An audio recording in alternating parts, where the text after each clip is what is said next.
perplexing and tragic events is chronicled in this week's Parsha. It's the sin of the golden calf. What happened? Moshe goes up the mountain for 40 days and 40 nights. He's coming down with the 10 commandments on these tablets, and he sees a group of people worshiping the golden calf. Moshe smashes the tablets down, punishes the sinners, and God comes to Moshe and says, I'm going to destroy the entire Jewish people. Moshe pleads, God, please don't destroy the Jewish people. And if it was not for Moshe pleading to God, the Almighty would have destroyed the Jews. Question, of course, is how can God destroy the entire Jewish people for the sins of a few? There were only around 3,000 main idolaters amongst 2 million people. See, we have a principle that's called Kol Yisrael Arev Zelazeh. Every Jew is responsible for another Jew. If I have the ability to prevent someone from sinning and I don't, then in a certain sense, I'm held accountable for them. Conversely, if I have the ability to inspire someone to do a mitzvah or something good, and I do that, then I also get a certain amount of reward for them doing the mitzvah. The connection is illustrated in the following parable. You have two guys, they go to Lake Tahoe, they rent a canoe. Now they're sitting on the beautiful lake, and one guy under his seat, he takes a hammer, he's about to pound a hole in the seat. His friend says, what are you doing? He says, oh, I want to see how the lake looks underneath my seat. He goes, what are you doing? Why? You can't damage the seat. He goes, why not? I paid for it. It's my seat. Yeah, but don't you get it? If you punch a hole in your seat, we're in the same boat. We're both going to sink. Well, folks, all of us Jews, we're in the same boat.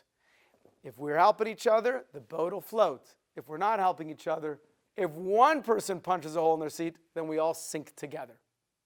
But there's really another question that's even more important.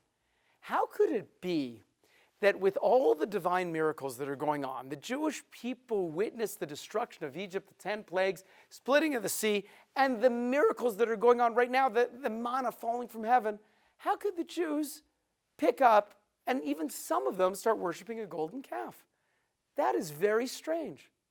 So the rabbis explain an important principle in life, something called the Yetzer Hara. Others call it the evil inclination. It's a little piece of our consciousness that God placed inside of us that is there to tempt us to do the wrong thing. It's very important because it provides the balance of free will. Part of us wants to do the right thing, part of us wants to do the wrong thing, and we get rewarded by not listening to the evil inclination and following our good inclination, so to speak. Now, the rabbis explain the evil inclination, it wakes up every morning and tries to kill us. And if not for the help of the Almighty, it would be successful. But it doesn't tell us to do things that are outrageous. It doesn't say, hey, go run out in the middle of the street and get hit by a bus.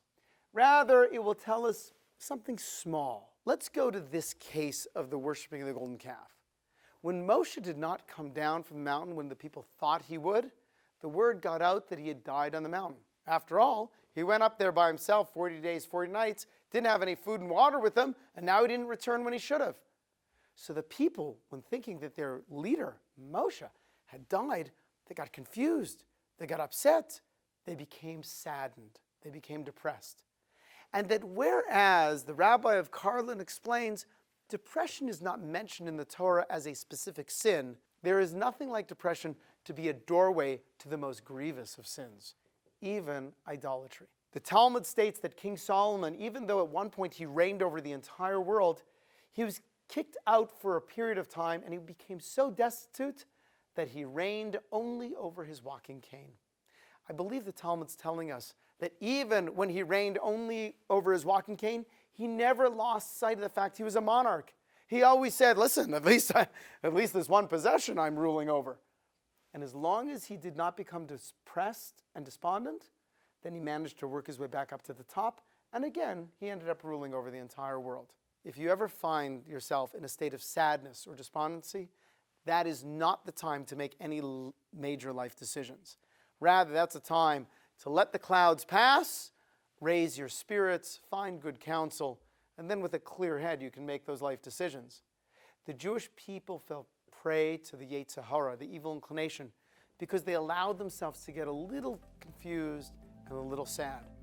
Let us not make that same mistake, but rather with vigor and enthusiasm, keep a clear mind, appreciate our station in life, and by doing so, we will only bring blessings to our lives and to others. I'm Rabbi Wyne of the Young Israel Nation of Las Vegas.